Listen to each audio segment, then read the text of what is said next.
Party మారాడు కాబట్టి సరిపోయింది, లేకపోయింటనా అందరు అబ్బా కొడుకులు ఇద్దరిని లోపల వేసి ఉండేవాడిని నేను. పోయాడు దాంకొని ఈరోజు పిచ్చి పిచ్చిగా వచ్చేదనో ఏదో ఒకటి అవినీతులు అని అవని ఇవన్నీ మాట్లాడేది, ప్రెస్ వాళ్ళని మీరెందుకు వేయడం అనేది పెద్ద లెక్క కాదు. నువ్వంటే పెద్ద మీద పెద్ద తోపు కాదు. నన్ను ఈయన నన్ను మా అబ్బాయిని లోపలేపిస్తాడంట, లోపలేపించేవాడంట జనసేన జరిపితే. నువ్వు ఎవరువే నన్ను లోపలేసి పెట్టుకో, నువ్వు అధికారులు నన్ను కేసులు పెట్టుకో, నిన్ను ఎవడు లెక్క చేస్తాడు స్వామి? ఇవన్నీ ఏం మాట్లాడుతున్నావు నువ్వు? ఏం లోపల వేపిస్తా? పెద్ద మొగోడువే నువ్వు, మాకు చేత కదా ఎందే నువ్వు లోపల వేపించేది? అందరికీ నమస్తే. ఉమ్మడి ప్రకాశం జిల్లా హెడ్ క్వార్టర్ ఒంగోలులో 4 రోజుల నుంచి వాతావరణం అంతా 2 పార్టీల మధ్య వేడెక్కింది. 2 కాదు 3 పార్టీల మధ్య. బద్ధశత్రులైనటువంటి వాళ్ళు ఒకే గూడు కింద చేరారు. ఒక సామాన్య కార్యకర్తగా ఉన్నటువంటి వ్యక్తి ఇక్కడ కీలక పాత్ర పోషిస్తున్నాడు. సో ఈ ఇంట్రెస్టింగ్ అప్డేటింగ్ స్టోరీయే ఒంగోలు పాలిటిక్స్. సో ఇప్పుడు ఒంగోలు అనగానే మొట్టమొదటి గుర్తొచ్చేటువంటి వ్యక్తి బాలినేని శ్రీనివాసరెడ్డి గారు. ఈయన 4 నుంచి 5 సార్లు ఇక్కడ ఎమ్మెల్యేగా పనిచేసినటువంటి వ్యక్తి, 2 సార్లు ఓటమి పాలైనటువంటి వ్యక్తి, 2 సార్లు కూడా ఒకే వ్యక్తి మీద ఓటమి పాలయ్యారు. 2014లో 2024లో ఈయన దామచర్ల జనార్దన్ గారి మీద ఓడిపోయారు. సో ఇప్పుడు దామచర్ల జనార్దన్ గారు అడ్డాగా మారింది ఒంగోలు గడ్డ. సో ఇప్పుడు దామచర్ల జనార్దన్ గారికి బాలినేని శ్రీనివాసరెడ్డి గారికి రీసెంట్గా మాటల యుద్ధం మొదలైంది. దమ్ముంటే చూసుకున్నావురా, నువ్వు మగాడివైతే రా అనే పదాల దాకా వెళ్ళినటువంటి పరిస్థితి ఉంది. సో ఇది వీళ్ళకి ఈరోజు కొత్త ఏమి కాదు. 2014 ఎన్నికలకు ముందు ఇలాంటి గొడవే జరిగింది. దామచర్ల జనార్దన్ గారు గెలిచారు, బాలినేని వాసు గారు దారుణంగా ఓటమి పాలయ్యారు. ఇక 2019లో మనందరికీ తెలుసు జగన్మోహన్ రెడ్డి గారి హవా సాగింది. 2019లో మళ్ళీ బాలినేని వాసు గారు గెలిచారు. అయితే 2014లో రిపీట్ అయినటువంటి విషయాన్ని మరలా 2024లో కూడా రిపీట్ అయింది. ఇక్కడ బాలినేని వాసు గారు దారుణంగా ఎప్పుడు లేనటువంటి మెజార్టీతోటి దామచర్ల జనార్దన్ గారు గెలిచారు. అత్యధిక మెజార్టీనిచ్చి దారుణంగా ఓటమి పాలయ్యారు బాలినేని శ్రీనివాసరెడ్డి గారు. దీన్ని బట్టి ఆయన 2019 నుంచి 2024 వరకు ఎంత దారుణమైన పరిస్థితుల్లో ప్రజలకు వ్యతిరేకతలో ఉన్నారో ఈ ఒక్క సంకేతం అర్థమవుతూ ఉందని తెలుసుకోవచ్చు. అయితే బాలినేని శ్రీనివాసరెడ్డి గారి మీద గతంలో రకరకాల ఆరోపణలు ఉన్నాయి. ఆయన అధికారంలో ఉన్నప్పుడు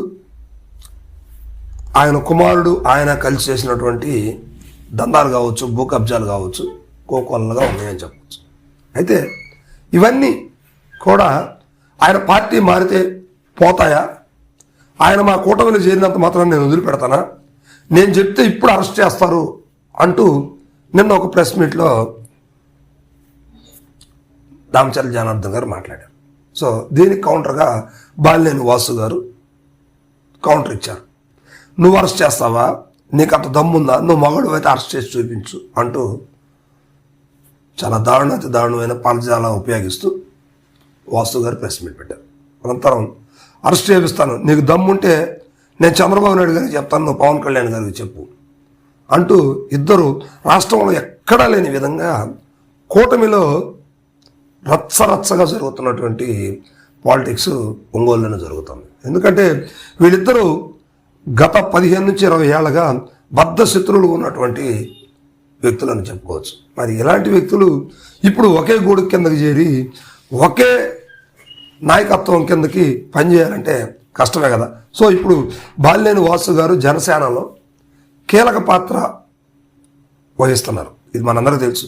రాయలసీమ, నెల్లూరు, ప్రకాశం జిల్లాలకి ఆయన జనసేన పార్టీకి పెద్ద దిగ్గా తిరుగుతూ పనిచేస్తూ ఉన్నారు. ఇప్పుడు ఈయన ఒంగోలులో స్థానం కూడా లేదు నీకు, నువ్వు అసలు ఒంగోలులో ఏ పార్టీ నుంచి పోటీ చేస్తావో నీకే తెలియదు అంటూ తెలుగుదేశం పార్టీ నాయకులు కూడా వ్యంగ్యంగా మాట్లాడుతూ ఉన్నారు. కానీ బాలినేని వాసు గారికి కీలకమైనటువంటి పదవులు ఇచ్చారు జనసేన నుంచి.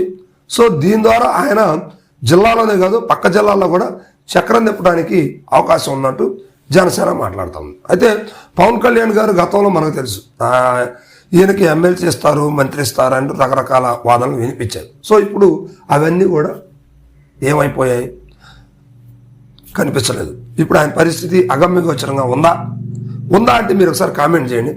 కానీ అద్దంకి ఆయన సరైన వ్యక్తులు లేరు. జనసేన నుంచి అద్దంకి నుంచి పోటీ చేస్తాడనే మాటలైతే వినిపిస్తూ ఉంది. ఇదే తరువుగా మార్కాపురం దర్శి నుంచి కూడా బాలినేని వాసు గారు పోటీ చేస్తున్నారు అనే మాటలు వినిపిస్తూ ఉంది.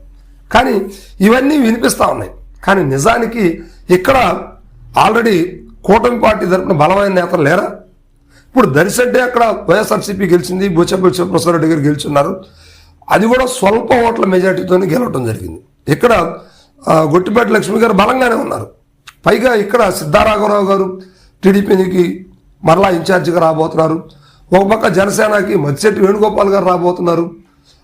అదేవిధంగా బాలినేని శ్రీనివాసరెడ్డి కుమారుడు ప్రణీత్ రెడ్డి రాబోతున్నారు, లేకపోతే బాలినేని గారే వస్తున్నారు అంటూ రకరకాల వాదనలు వినిపిస్తుంది. సరే, ఇదే విధంగా మార్కాపురంలో కూడా ఇట్లాగే డిస్టర్బెన్స్ జరుగుతూ ఉంది. సో ఇలా రచ్చ చేయటం వల్ల ఏ పార్టీకి లాస్ అవుతుంది, ఏ పార్టీకి ప్లస్ అవుతుందో ఒకసారి ఆలోచించండి. సో ఇది బాలినేని గారి మైండ్ గేమా, లేదా ఆయన రాజకీయ జీవితం పతనమైంది కనుక గందరగోళ పరిస్థితుల్లో ఇలాంటి మాటలు వెలిబుచ్చుతున్నారా అనేది ఇప్పుడు ప్రకాశం జిల్లాలో నడుస్తున్నటువంటి టాపిక్. ఇప్పుడు బాలినేని శ్రీనివాసరెడ్డి గారు దామచర్ల జనార్దన్ గారి మీద గెలవలేకపోయారు. 2 సార్లు కూడా ఆయన మీదనే ఓటమి పాలయ్యారు.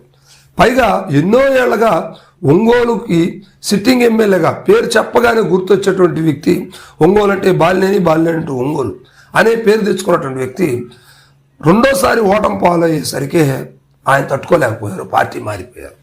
జగన్మోహన్ రెడ్డి గారు నిందించారు, పార్టీలో రకరకాల గొడవల్ని సృష్టించారు అనొచ్చు, లేకపోతే వేరే వాళ్ళు సృష్టించిన దాన్ని ఈయన ఛేదించలేక బయటకు వచ్చారని చెప్పొచ్చు. కారణాలు ఏవైతేనేమి పార్టీ నుంచి బయటకు వచ్చారు, జనసేనలో చేరారు. ఇప్పుడు జనసేనలో అంత ప్రాముఖ్యత ఉందా? దామచర్ల జనార్దన్ గారు ఇప్పుడు సిట్టింగ్ ఎమ్మెల్యేగా ఒంగోలులో పాతుకుపోయి ఉన్నారు. ఆయన బలమైన నాయకుడిగా అవతరించాడు. ఇప్పుడు బాలినేని గారు ఆయన ఢీకొంటారా? సో బాలినేని గారి ప్రెస్ మీట్లో మొత్తం కూడా విషయం ఏంటంటే, నువ్వు ఒంగోలుని దోచుకుంటున్నావు, కబ్జాలు జరుగుతున్నాయి, అన్యాయాలు జరుగుతున్నాయి, అలా జరుగుతుంది, ఇది జరుగుతుంది అంటూ రకరకాల వాదనలు వినిపించారు. సో దానికి కౌంటర్గా మరలా దామచర్ల జనార్దన్ గారు, నీ హయాంలో నువ్వు మంత్రిగా ఉన్నప్పుడు ఎన్ని చేసి ఉంటావు? మా హయాంలో చిన్న పొరపాటు కూడా జరగలేదు, మీ హయాంలో జరిగిన మొత్తం మేము బయట పెడతాం, నిన్ను ఖచ్చితంగా అరెస్ట్ చేపిస్తాం అంటున్నారు. సో మరి ఒంగోలు ప్రజలు ఎవరి వైపు ఉంటారు? తెలుగుదేశం పార్టీ వాళ్ళు తెలుగుదేశంలో ఉన్నారు. వైఎస్ఆర్సీపీకి అంతో కొంత బలం తగ్గొచ్చు, కానీ బలంగా అక్కడ వైఎస్ఆర్సీపీ కేడర్ అయితే ఉంది. కానీ వైఎస్ఆర్సీపీ కేడర్ అంతా కూడా బాలినేని వెంటబడి వచ్చిందా? రాలేదా? అసలు బాలినేని వర్గం ఎంత, బాలినేని బలం ఎంత? కామెంట్ చేయండి.